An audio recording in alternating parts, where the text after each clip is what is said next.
Hey guys, Ed Cohen here. Just wanted to bring you a little follow-up to the last lesson we posted. I didn't have my video situation together then. I'm not so sure it's together now, but just wanted to go over that real quick with you and give you something else that you could start working on. Last time I talked to you, it was in regards to playing major 7th chord arpeggios in all keys, using the 3 different basic fingering patterns we like to use for these.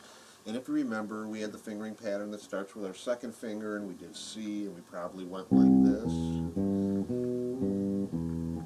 The next key, we're doing the cycle of 4s, or cycle of 5ths if you like, but since we're ascending in keys, we're going to go to F next, and we'll use our 1st finger pattern.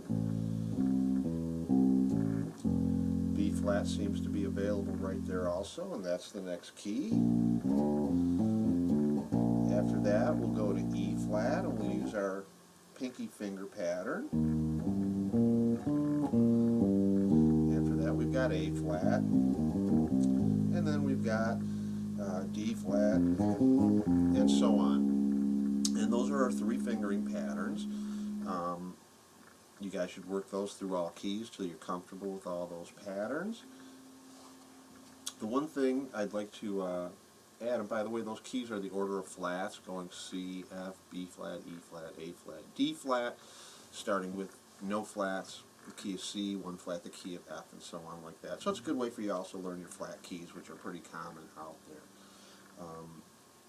Other thing I wanted to tell you guys about is you may have noticed that when you play these chords, there's a certain kind of organization going on, and that organization is that these chords are just a stack of thirds. Well, all of our music is based on thirds. We have what's called tertiary harmony in Western music, and that means we're stacking thirds.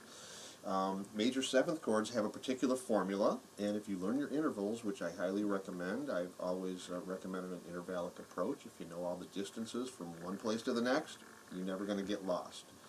But you notice that the formula for a major 7th chord, from the root to the 3rd, obviously a major 3rd. From the 3rd to the 5th is a minor 3rd, and from the 5th to the 7th is another major 3rd. So for major 7th chords, your formula is major 3rd, minor 3rd, major 3rd. We'll of course go over dominant chords and minor chords in future lessons, but I want to make sure to stick with major 7ths now and get you everything you need to know about that. So again, no matter how you do this, when you're doing the pattern with your little pinky finger, major 3rd, minor 3rd, major 3rd. And you get to recognize this interval real clearly all over your instrument. And you can play it pretty easily wherever you go. And it's nice to play these arpeggios. They always sound good when that chord's going on or at any other appropriate moment.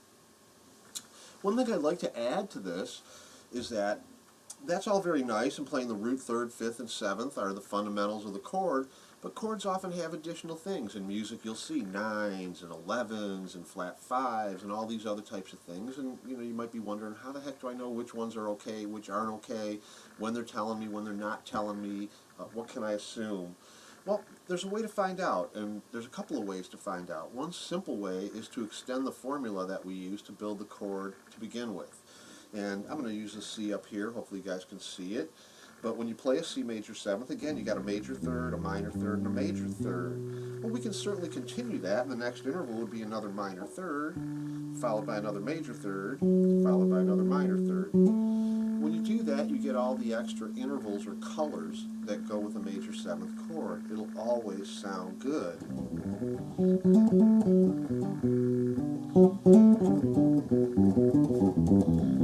You see, it's just a matter of stacking triads on top of each other. And it sounds terrific. What you get when you do this, of course, you get 1, 3, 5, 7. Next comes 9. Next comes sharp 11. And next comes 6. So you can safely now assume that in a major 7th chord, you can add 9, you can add sharp 11, and you can add 6. And these are all additional colors which will enhance, not take away from the flavor of that chord. So again, you see how nice this little pattern sets up. And my good friend Tony Gray already showed this to you with his video about how to do this shift, and it is the way to go, and it's very efficient and clean and easy to see on your instrument. It's not the only thing though. When we're looking at this chord, and if we're in a location where we're more advantageous to use the pattern that begins with our first finger, you can kind of see something else develop nicely. And that's your minor third across one string, or your major third rather, followed by minor third, major, minor, major, minor, and there we are again. And there's our root, comes back. But you can see this pattern clearly. To me, it just looks like I'm playing a major third, and then I'm hitting the fifth of the chord. Playing a major third, hitting the fifth, major third, hitting the fifth. Just kind of visually looks that way. I'm envisioning those fifths. And there they are. And you know, we stack fifths. You'll get the same idea. So you still end up with those same nice colors when you do it that way. So again, we've just extended our formula.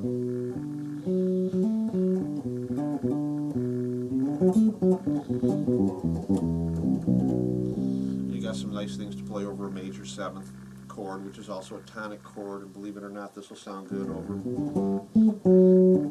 most chords within the same key. We'll talk about that when we talk about harmonic analysis at a later date.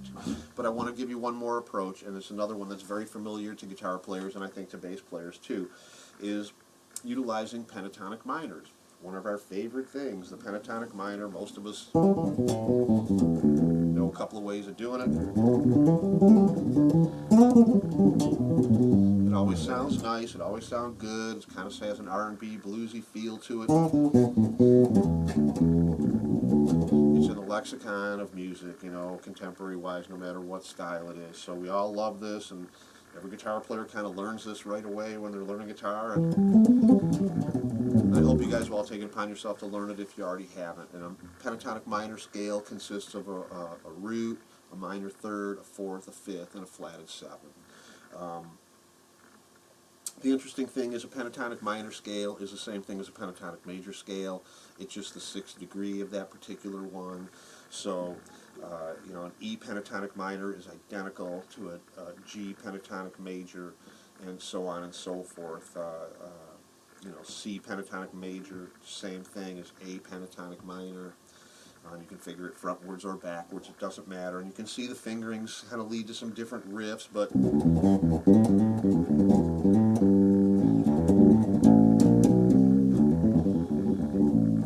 so it got that major sound, but it's still just same notes as the A pentatonic minor. So anyways, please get those together and try to learn all the different shapes of the pentatonic minor. There's a couple of different ways you can play it, and you should try to find it all over your bass. Of course, if you have trouble, you can contact me, and I can help you out with that. But there are a couple of rules. When you have a major seventh chord, you can always look for a pentatonic minor that's a third or a sixth above that chord. When you do this, you will again get those additional colors. A lot of jazz guys, myself included, don't really think of this pentatonic minor scale anymore unless we're playing rock and roll. What I'm thinking of is the pentatonic minor is just an addition to the chord that I'm already playing. So I consider it kind of like extra chord tones, extra special chord tones. So for our C major seventh again, the pentatonic minors would be E, the third, and A, the sixth. And when you do those, you'll find these exact same intervals we saw before. The 9, the sharp 11, and the 6 will all crop up in there, and the 7, of course, the regular chord tones too. The nice thing is, when you practice your arpeggio, you can see where these minors are so quickly that you right away have a bunch of extra notes to play. You know, for C again,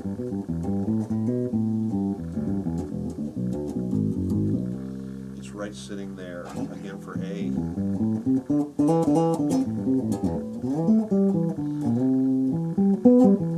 Right there again. You can also see how you can add this to your arpeggios when you're doing, for example, this type of an arpeggio.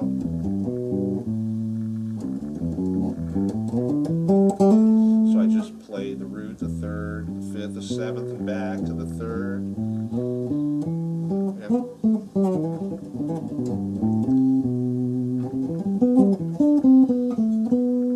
so again, you've got a lot of extra things you can do, and it fits the tonality. It doesn't hurt if you throw in the root every now and then too, but again,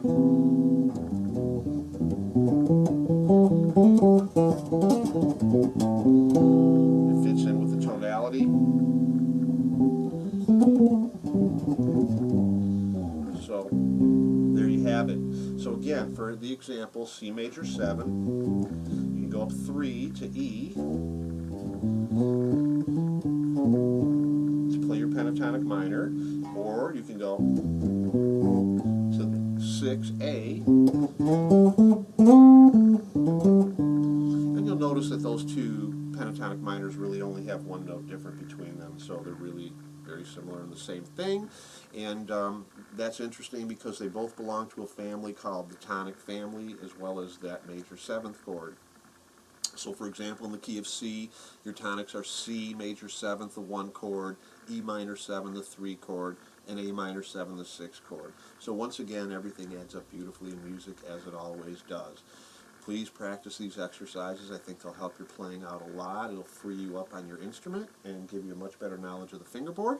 If you guys like this lesson, please check back to DetroitBassPlayers.com. I'll be posting them up here fairly regularly for you, and hopefully you'll get some benefit from it. Thank you very much.